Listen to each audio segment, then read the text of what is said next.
The fact that Harley Quinn, a sort of cartoon DC Batman universe HBO show, is turning their hero, the Joker, into a self-described socialist is progress of a kind. So let's play a few clips here. What do you hope to accomplish as mayor of Gotham? Well, to start, education reform. Every child should have the choice to be in a dual immersion class and be bilingual.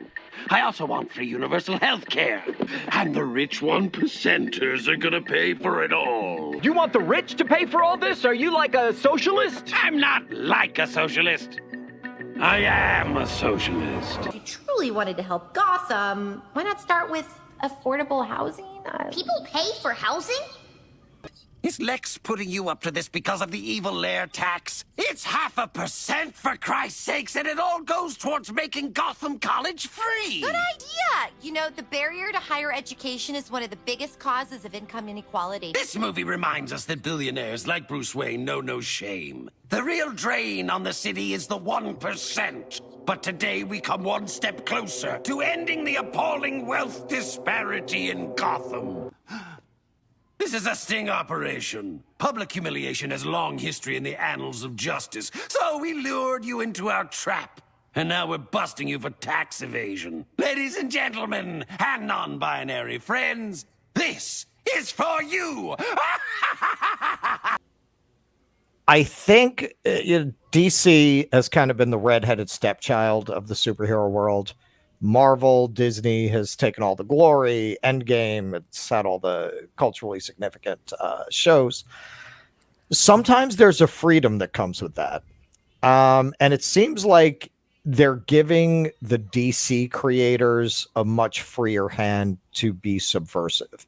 Because this is not the only example. Peacemaker is also a very dark, subversive, satiric superhero show on HBO. And the second Suicide Squad movie, directed by James Gunn, kind of went in that direction. Like, they're willing to take chances because they have less to lose. They have nothing to lose. So while Marvel has gone in this very, we did a video about it, this very woke, white feminist kind of a direction, this very virtue signaling kind of diversity. DC is willing to do things like this. And with the Batman franchise in particular, it's been drifting this way for a while. If this was going to happen anywhere, it was going to happen within Batman. If you go back to Dark Knight Rises, I actually have a clip from that. This kind of foreshadowed a beginning of re-examining the Batman story in a way that in our times, it needed to be re-examined, because it's clearly this story about a rich kid who beats the shit out of psychopaths and doesn't seem to really do much else for Gotham. Whereas, Gotham probably needs functioning social services more than it really needs him beating up the Riddler. Absolutely. Defund Batman. Defund Batman. That you should pitch that to the Harley Quinn creators. I bet they would use it. That's definitely their sense of humor. So let's take a look. This kind of started to set that up in The Dark Knight Rises. You think all this can last? There's a storm coming, Mr. Wayne. You and your friends better batten down the hatches, because when it hits, you're all gonna wonder how you ever thought you could live so large and leave so little for the rest of us. So I would nail that as the beginning of starting to deconstruct and subvert the traditional Batman myth. And then, of course, Bane takes over. They're not willing to completely commit to that premise. Bane takes over Gotham, and you have a very typically what Hollywood does with these kind of revolutionary premises. They'll debunk them.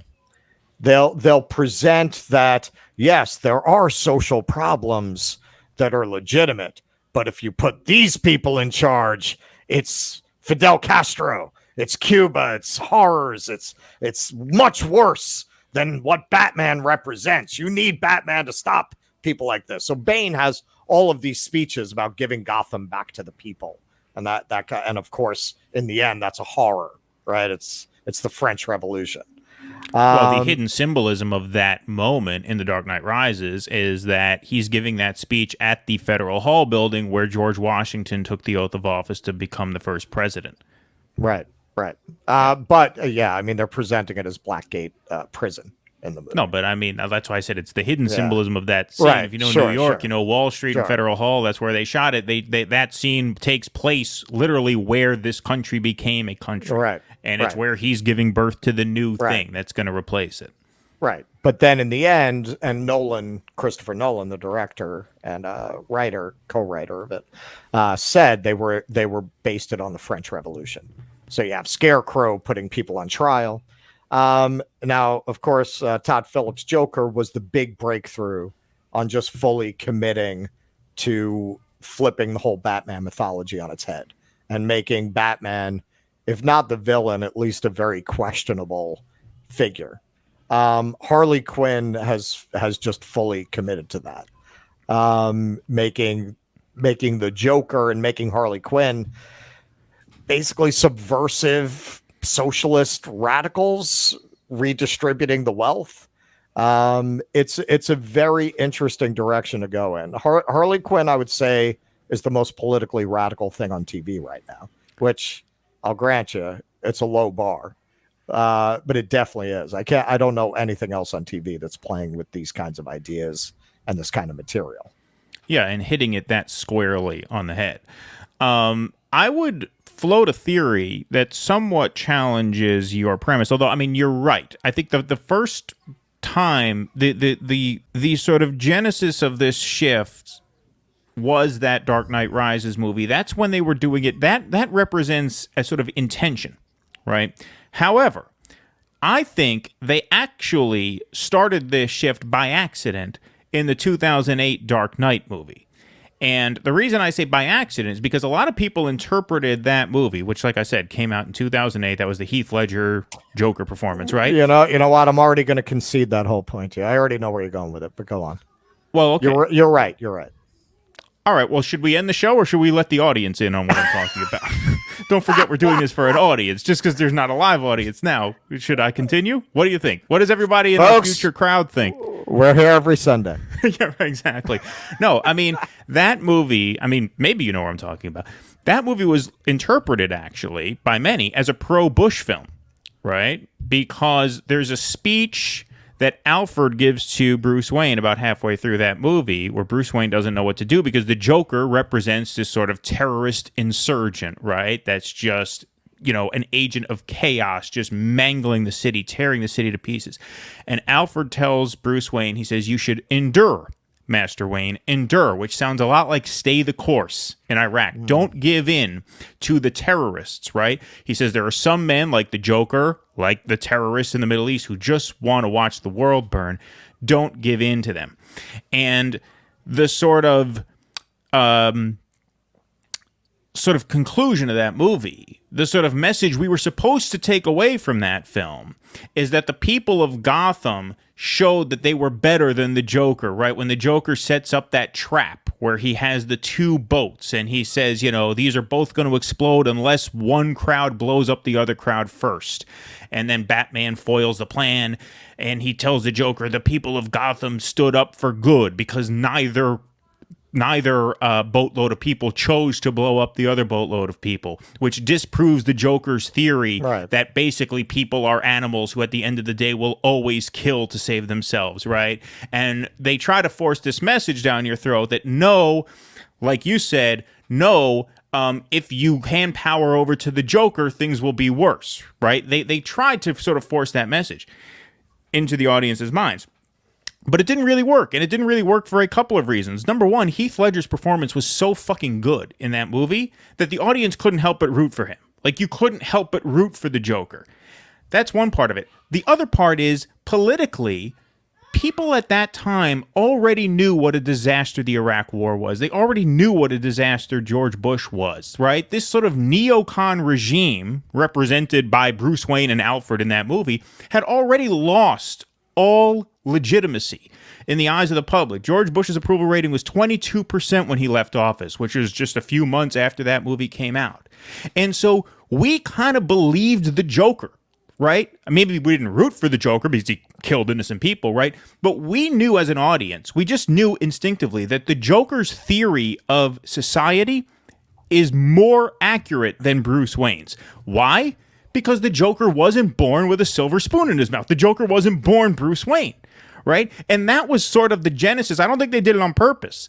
I think, the circumstances under which that movie came out, combined with the fact that Heath Ledger just commanded our attention so much. He was such a genius. He played the Joker as a genius, not just a madman, but as a real philosopher, right? That we bought it. The audience bought it. The audience is like, the Joker is right. We loved watching the Joker in that movie. We were a little bit bored when he wasn't on screen. Not that we were bored. I mean, it was a great movie. But we loved the moment. We couldn't wait for him to show up again. We were so curious, what's he going to do next? How is he going to outsmart the competition? We had this sort of guilty admiration for him that we gave legitimacy to the Joker's worldview, to the Joker's theory of how society works. And because that performance is just so unshakable, that never really left the audience's mind, I feel like. Like, from that moment on, Batman was kind of the lame-o in that universe, right? He was less relevant. He became the least relevant character in that world. The villains now, the people who were challenging the theory of society that says, no, defer to the billionaires to save us, right? We just sort of abandoned that. We were kind of over that. And you saw that in The Dark Knight Rises, and now in this new show here. Okay, I'm wrong. I didn't know where you were going with that. It's a good thing I told you. That was an interesting point. I mean, kind of. A lot of the speeches that he makes in that movie are very compelling, and you're right. He's like this philosopher. He's almost more of a 60s, 70s mad bomber with a nihilistic philosophy. Right. He's not the gangster who fell in the vat of goo the way Jack Nicholson played him, right? He's his own thing. Yeah. Right. Yeah. And just I'm sorry to cut you off, but just the way Heath Ledger played that, this is what I mean. The line readings in that, if you're a theater person, as Russell and I both are, if you worked with actors a lot of times and you really know what acting is, you can't overstate the genius of that performance. The line reading when he breaks into the party and he says, "Good evening, ladies and gentlemen."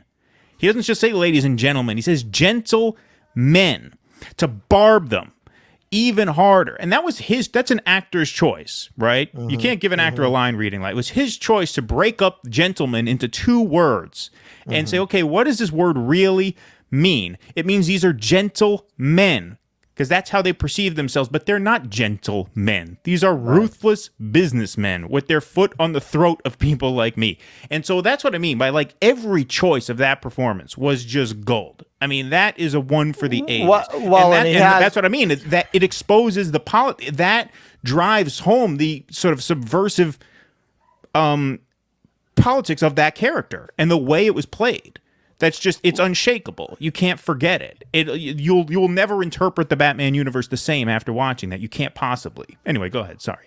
Well, the probably his most famous speech there, and his most philosophically interesting one, is when he has Harvey Dent in the hospital bed shortly after he gets blown up, and says to him, people get upset when it's not part of the plan. You can tell them something absolutely horrifying, but as long as it's part of the plan, they're okay. So you tell them 2,000 soldiers got blown up, and they don't react because it's part of the plan. But you tell them, I'm going to kill a mayor, and everybody loses their mind. And exactly. Exactly. And what a perfect little mini monologue for the time that movie came out. At the time that movie came out, we were losing hundreds of people every week in Iraq. We're getting blown up, and nobody cared. Hey, this has been going on for 5 years now. Yeah, we're at war. Whatever. Who gives a shit? Right? Sure. Out of sight, out of mind. It's part of the plan. This is war. This is this is reality. Right. And that's the most relevant thing. They said people will accept the plan even if it's horrible. Right, exactly. And we as an audience bought that so much more than we bought Alfred's speech to Bruce Wayne telling him endure. Right? Stay the course. That's the Bush speech. Stay the course. Don't give in to these people. which one did we buy more in the summer of 2008? If you were at all tuned into what was going on in the world, obviously the Joker's speeches made a million times more sense. Well, if you go back even further, I'm enough of a geek to really dig into this. Since you're open up the floor on this, this is a pretty long-standing debate whether Batman is essentially a fascist. A lot of the original Dark Knight comic book series, the classic by Frank Miller, from which all interpretations of Batman have taken inspiration ever since. It was a great artistic achievement in the comic book world. But Miller directly takes on this idea that Batman is a fascist. And he handles that in a pretty fascist way. Anyone who opposes what Batman is doing is a limousine liberal, a kind of feminist mayor, weaklings. Weaklings oppose what he's doing. They don't understand. And he makes an ubermensch argument in that comic. He straight up wraps up that debate with the new police commissioner, the woman who replaced James Gordon, who had been pursuing him, because what Batman is doing is clearly against the law. So as far as she's concerned, there should be no debate. It's he's breaking the law. We should go arrest him, right? But so she doesn't coddle him like Gordon did. Right. But finally, the shit really hits the fan in Gotham with a nuclear weapon, and that Superman wasn't able to stop. And when she sees Batman organizing this murderous delinquent gang to put out the fire, she sees he's too big. You can't judge him by normal moral standards, right? So which is a very Nietzschean fascist message. Right. That is how Frank Miller wrapped that up. And actually, speaking of the Bush years, Miller, as a citizen, certainly showed his true colors, because he was all the way on the militaristic, let's go bomb these people in their cave side. Like he was that he wasn't kidding around in the Dark Knight. That guy's a fascist. So now, in the times that we're in, more than perhaps just any other character, Batman begs a reinterpretation. I'm very skeptical of the kind of deconstruction that Disney is doing, because it's really a woke deconstruction. It's not, there is no class perspective in Marvel. There is no economic perspective in Marvel. I don't think they've ever said a word about any issue pertaining to wealth and poverty and class in Marvel. It's all woke identity politics. That's it. The DC universe, and again, I think it's because they can afford to, because they're the redheaded stepchild, so they can take chances. Maybe it's a difference in the corporate culture at Warner Brothers, but they've been much more willing to use these stories as an allegory for economic inequality. Whereas Marvel has, and these stories, people who complain, oh, they shouldn't be, and I say this on both sides to be even-handed. People who say, well, they shouldn't politicize these stories. They've always been politicized. There's always been, fucking Captain America was invented in World War II fighting the Nazis. There's always been an ideological component to these characters. Wonder Woman was fighting the Nazis. Superman too. I mean, that was before the Superman US intervened in World War II, but that was born of World War II. Well, what's funny? This is not discussed very often. This is the 1930s, the Depression, that Superman was born. Superman used to go fight landlords and banks in the early Superman comics. Right. And then when the United States entered the war, he actually fought Nazis. Right. Yeah. So this is not new to use these characters as allegories for social conversations and debates that we're having. Marvel has just gone all the way towards the woke identity politics, leaving DC really to pick up the class politics, which Harley Quinn is kind of the apotheosis of. It's really, I don't think it's what anyone expected. And actually, on the identity politics side, it's handled the feminist angle of this much better than anything that has come out of Marvel, which is more ostensibly trying to market itself in that way. The whole Harley Quinn emancipating herself from the Joker, ending up in a relationship with Poison Ivy. All of that has had a very strong feminist arc and perspective that's been very effective and very compelling because it's been done well. Going back to our She-Hulk video, it a lot of it just comes down to, did you do it well? It's not even necessarily about the message that you convey. It's how effectively did you convey it. It's like Hitchcock. I saw Hitchcock in an interview. He said it best. When an artist is painting a picture of apples, it's not what he's painting, it's the manner in which he paints it. That's it. You could argue that Harley Quinn has similar themes to other kind of feminist superhero stories, but you don't see any backlash with Harley Quinn because it's good. It's a story well told, and it doesn't feel like it hates any particular member of its audience base. And I think that is a key difference. I don't watch Harley Quinn and feel like the show hates me.